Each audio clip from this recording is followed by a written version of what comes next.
Welcome, everybody. We're going to start off today. We're going to talk a little bit about the Biden Xi Jinping meeting, and we're just going to talk about relations between China as a whole. There's different camps that come down.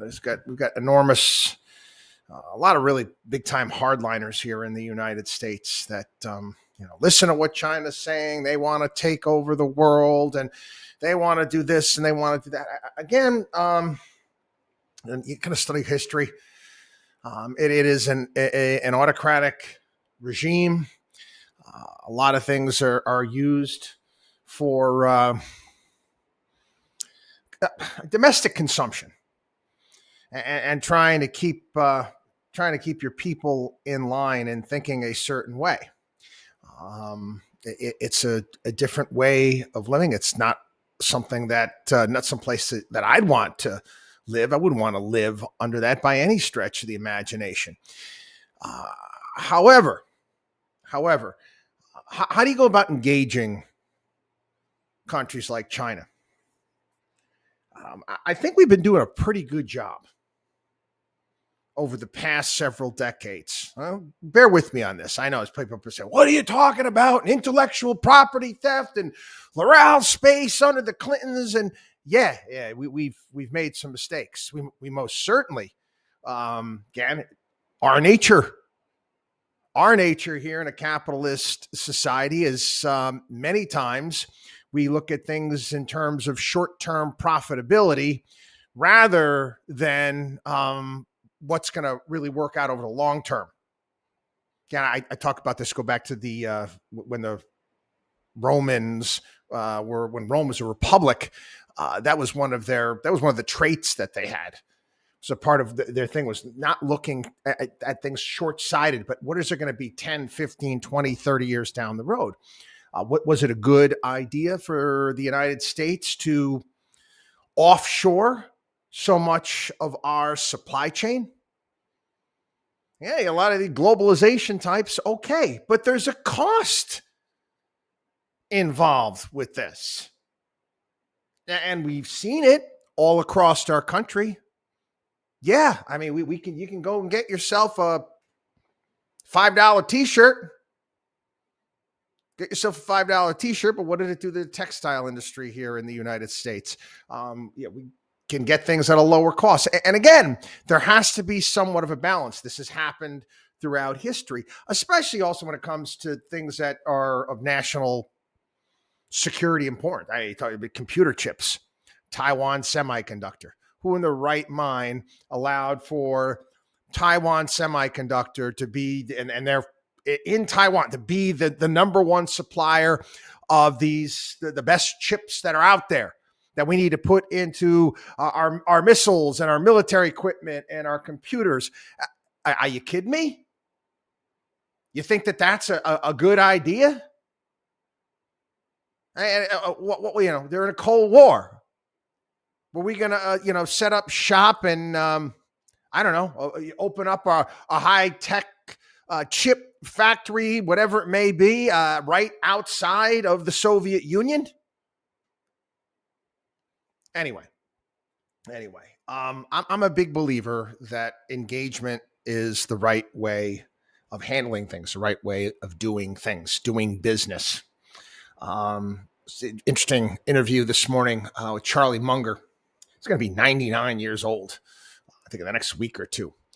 And he made a real interesting point. He said, we did more as a nation.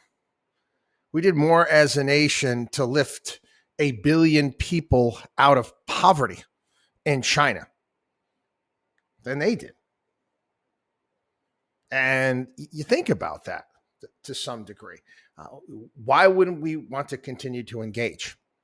Now, let's go get to some of the articles here. There was an actual upbeat photo in China's main newspaper, and comments made by the foreign minister suggested that Beijing believes its relationship with Washington could improve. I hope so. For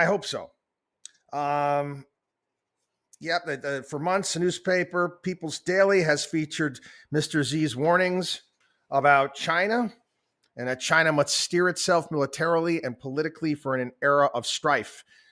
Denunciations of American policy and Communist Party's official warnings that hostile forces, that is, the United States, were eager to sabotage China's rise. China's rise. Another point that Charlie Munger made today that I happen to agree with. Why is it bad that China rises? I've said this before. People are like, oh my God, their GDP is going to surpass the United States. And I'm like, first and foremost, their GDP per capita is not going to come close. Not going to come close in our lifetimes. Okay? It's not going to come close. They have more people than we got, over 1 billion people in that country. I don't even know what the number is at the top of our head. What are we? 330 million? Maybe 335 million if you count all the illegals and then some. Why is it bad for someone else to do well? Don't you want to have wealthy people to sell stuff to? Isn't it better when more people around the globe have money and can do business with one another?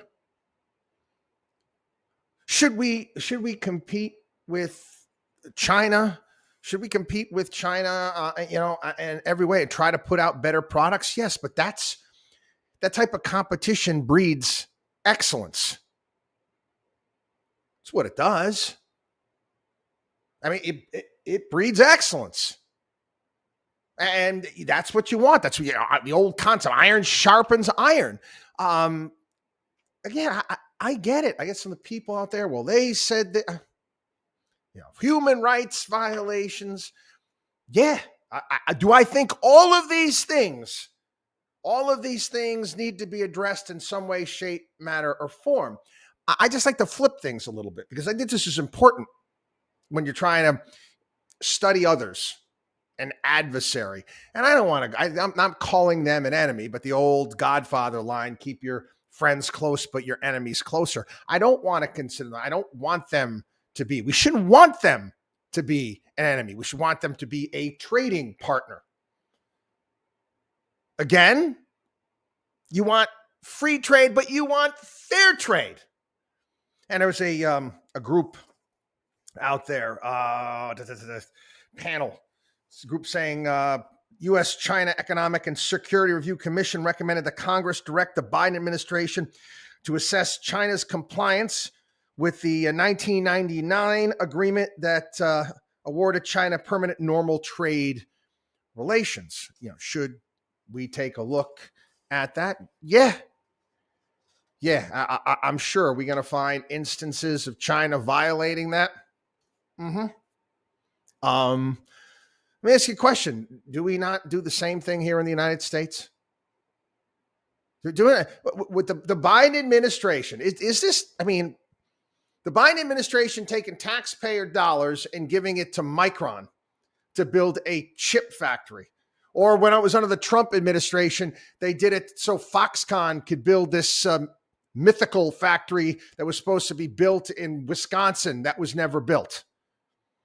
Or when we bail out the automakers. Is this not breaking trade rules? Yeah, it is.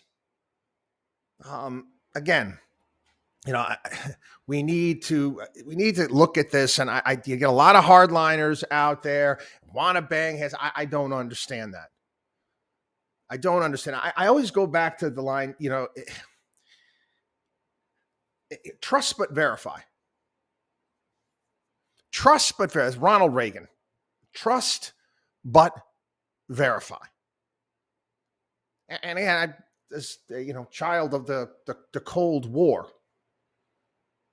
Who'd you rather be dealing with? Would you rather be dealing with the Soviet Union or China?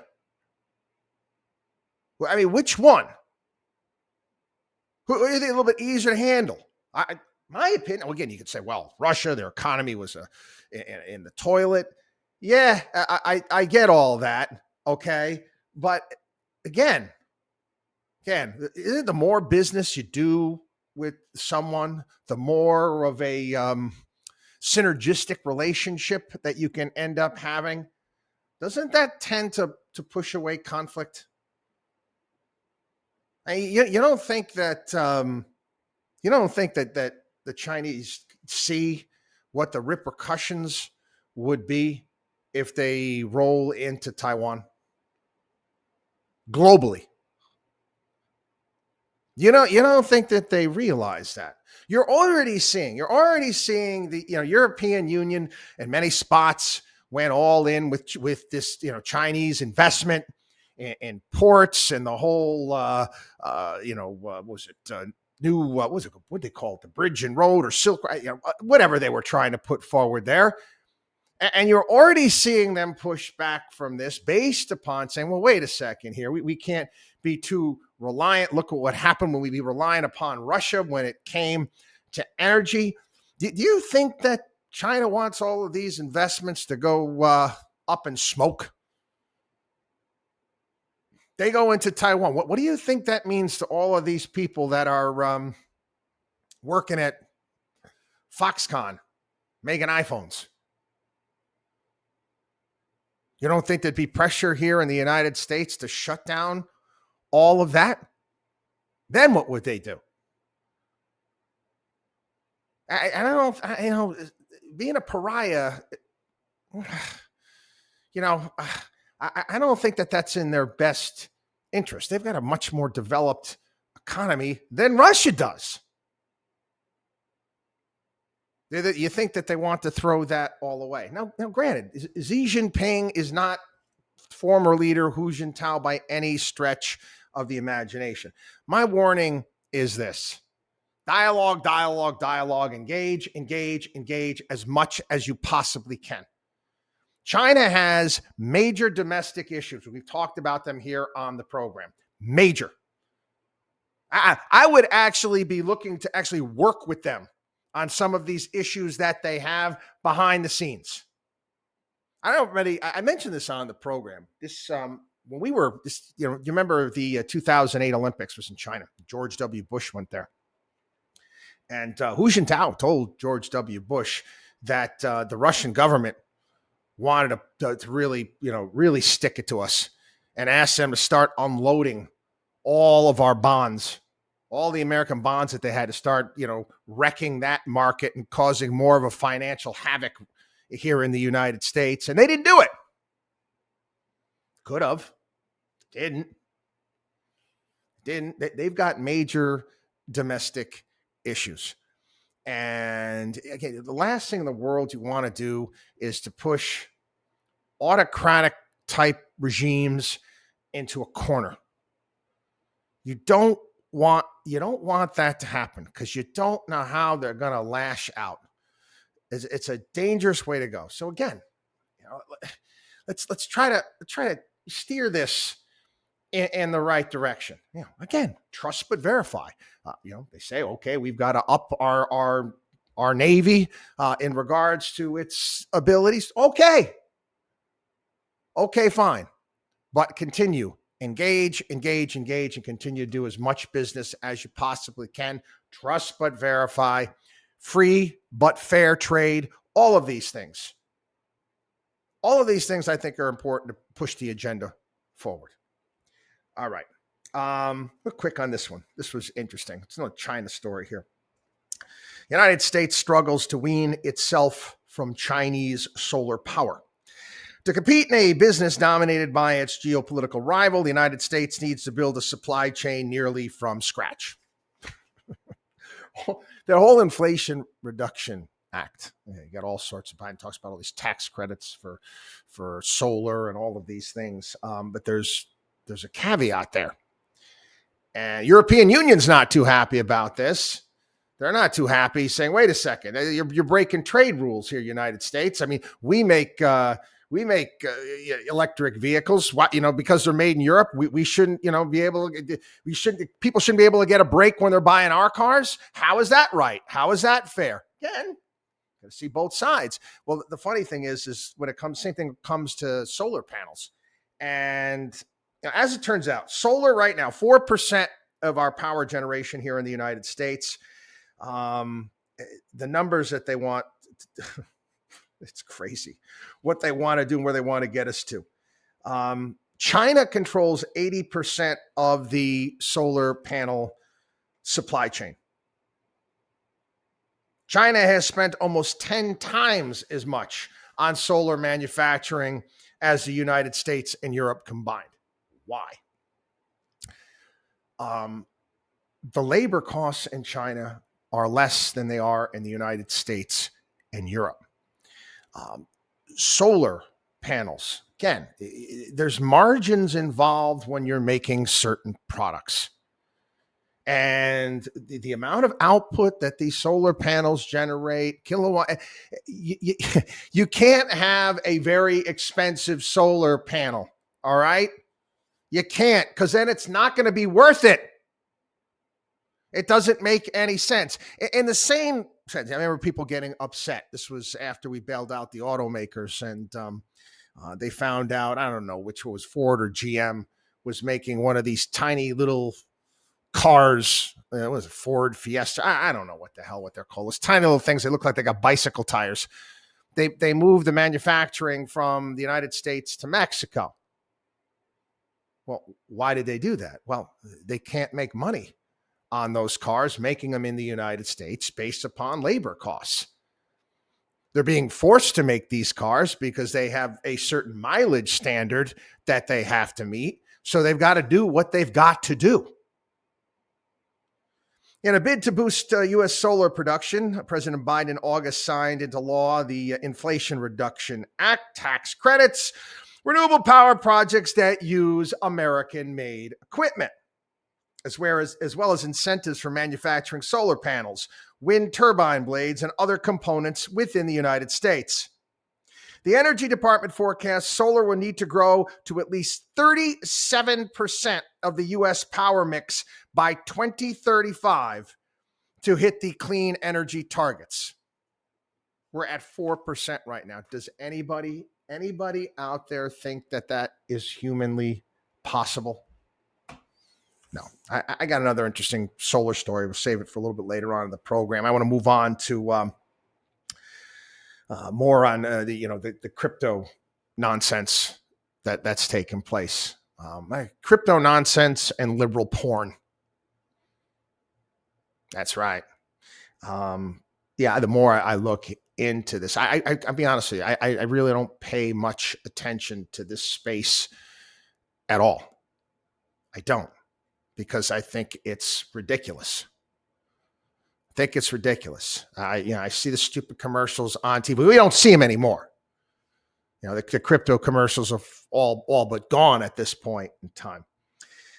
More information coming out. This Alameda Trading, which was tied to FTX, found to be front running certain coins, tokens that were going to go on to the FTX exchange before everybody else did, because before they were being promoted so they can make money. Fraud, scam. But again, the New York Post put it pretty succinctly here. Alameda, which is part of FTX, was one of those operations where you're told just to trust that really, really smart computer geeks are taking a small amount of money and making it into a big amount of money using computer wizardry. You can't understand it. I'll tell you something everybody can understand. Nothing. Zero. You understand zero? You understand nothing? You understand that. Again, this is like a horror version of Revenge of the Nerds, for crying out loud. New York Times did an article, went down there on Sam Bankman-Fried, and it was a flippin' puff piece. It was a puff piece. They didn't get into fraud. They didn't get into scam. Nothing. Why? Because they love this guy. This guy, old Austin Powers, do I make you a horny baby? Do I? This guy did. This guy was backing what? He was backing initiatives for more pandemic response. He wanted to spend I'm donating money to deal with the next outbreak. Oh, yes. Yes. You get liberal porn magazines. You got people wearing PPP and masks. They love that. Yeah. Not only that, wildlife. I mean, it's just one thing after another, one major liberal cause after another. This guy backed them all. Them all. Can you imagine? Can you imagine if the Koch brothers committed a scam, a fraud like this, the type of media coverage? But no. All is forgiven in the New York Times and many other liberal outlets because this guy is a liberal, because he's a vegan. Yeah, honestly, you vegans out there, yeah, I wouldn't want this guy I wouldn't have wanted this guy as your spokesperson before he got nailed. You see the frame on this guy? It defines somebody who is sitting in a chair, fat and out of shape. It's disgusting. Yeah. You look like the picture of health there, buddy, with your vegan diet. I mean, honestly, are you kidding me? Anyway, moving on. I got just some business briefs today. We talked about solar and we don't manufacture solar panels here in the United States. Supply chains all in China. One of England's, the UK, largest solar farms goes bust after borrowing $655 million. This Toucan Energy Holdings owns 53 solar farms across the country. They borrowed $655 million and tried to finance their expansion. I want to go to the UK. How many years ago? I don't know, 4 or 5 years ago. Went to London for a few days, took the family there before we went to Greece. And when we went there, the weather was spectacular. I was talking to people. They said, we can't even believe it. It's 85 degrees. I don't mind the heat. 85 degrees and sunny. Every day we were there, not a cloud in the sky. Do you think that's the norm there in the North Atlantic? Nah, it's not the norm. I'm just saying, if you're going to do solar, you might want to put the panels in a place where the sun's out most of the freaking time. I'm just saying. Again, if you guys have a major, how are you going out of business? You've got energy prices that are at ridiculous levels in the UK. How do you lose money? You're selling electricity. Unless, of course, your means of production is more expensive than what people are paying. That means you're in the red, and that means you're eventually going to go bankrupt. Anyway, story here about Russian oil exports. There's about 1 million barrels of Russian oil are set to be obstructed because of these sanctions that are going to come apart within the next couple of weeks. And they say Moscow is going to have a more difficult time making shipments elsewhere. We've talked about China. Their oil usage is down at levels that they haven't seen in 30 years. I do have a sinking suspicion that they'll find buyers. They will. You're going to find somebody that's going to want to buy it. And then there's this whole thing that they're talking about, certain ships with different types of ownerships to be able to mask whether or not the oil came from Russia. And I think that they'll be just fine. Just so you know, we're still buying Russian oil to this day. European Union's still buying Russian oil. That's supposed to stop, or at least 1 million barrels is supposed to come off shortly. Russia's total oil exports rose by 165,000 barrels a day in October to 7.7 million barrels a day.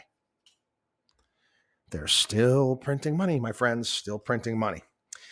Anyway, Meta, Lyft, Salesforce, other tech companies laying people off, dumping office space.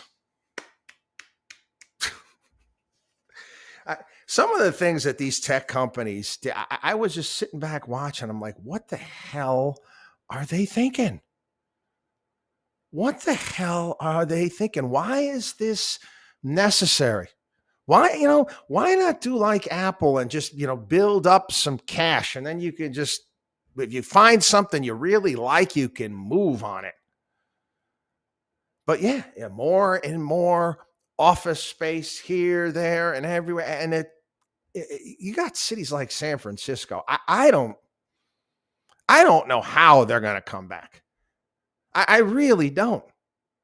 With the crime that is, it's just out of control in those areas.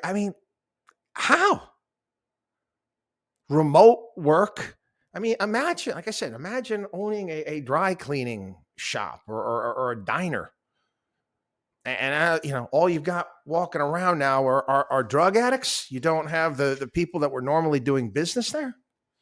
Again, this doesn't surprise me in the least. And again, another issue, and we talked about this previously on the program, is zoning changes and how you go about converting a lot of this commercial space into residential. It's not always the easiest thing to do in the world. Again, the costs involved, union buildings, a myriad of different factors. And like I said, you just figure it out. It's basic algebra. Is it worth it to do it? Or you know what? We just don't do anything. Amazon, 10,000 workers they're going to lay off. Again, a long line of these companies that they employ. An insane amount, 800,000 people. I don't even know what it is. It's way up there. A large swath, believe it or not, of the layoffs. Good for them. Getting rid of human resources people. Yeah, call human resources. I would call them the buzzkills of the office. Andy Kessler did a piece yesterday talking about work, and I'm going to get into it on the weekend show. And he talked about a conversation he was having with the CEO of a Fortune 500 company who was speaking to his human resources department, and the fact that they wanted to have a pet bereavement policy. And the CEO's like, well, wait a second. Someone's goldfish dies. They get to spend, they got a paid week home. No, again, we're Markowski Investments, Watchdog on Wall Street radio show. We are proud not to have a human resources department. Again, the other one too, as well, is Alexa, their devices. They lose a fortune on that. They lose a fortune, $5 billion a year they're losing on Alexa. They got to find a way to monetize that thing. They're making some layoffs there. This out of the city of Boston. Boston officials are accusing Walgreens. That's right, Walgreens of being racist. Yes, they're accusing them of racism. They are. Why? Walgreens is shutting down a few of their stores in certain neighborhoods that are predominantly Black and Latino. Again, it's none of your frickin' business. Okay, this is a private company. Again, you get politicians opening up their big mouths, calling them racist. It's not racist. It's just numbers. If these stores are losing money, why are they going to stay open? And listen, I always look at it this way. You get all these politicians that rant, rave over the stuff. If you don't like it, space, they're going to leave. The space is going to be open. Why don't you get a bunch of people together and open up your own pharmacy? If you think if it's such a great idea, you got the evil racist Walmart out, open up your own freaking store, for crying out loud. Oh, yeah, another blow to again, this is great news, and I hope it continues to head down this path. This is a win one for the Constitution here. 6-page ruling. Appeals court blocks Biden student loan forgiveness program. Good. Again, we got to take power away from the executive branch, power away from the presidency. We mentioned we cited Nancy Pelosi in her comments when it came to this past summer. She was right. Anyway, have a great day, everybody. Watchdog on WallStreet.com. Watchdog on WallStreet.com. We'll see you.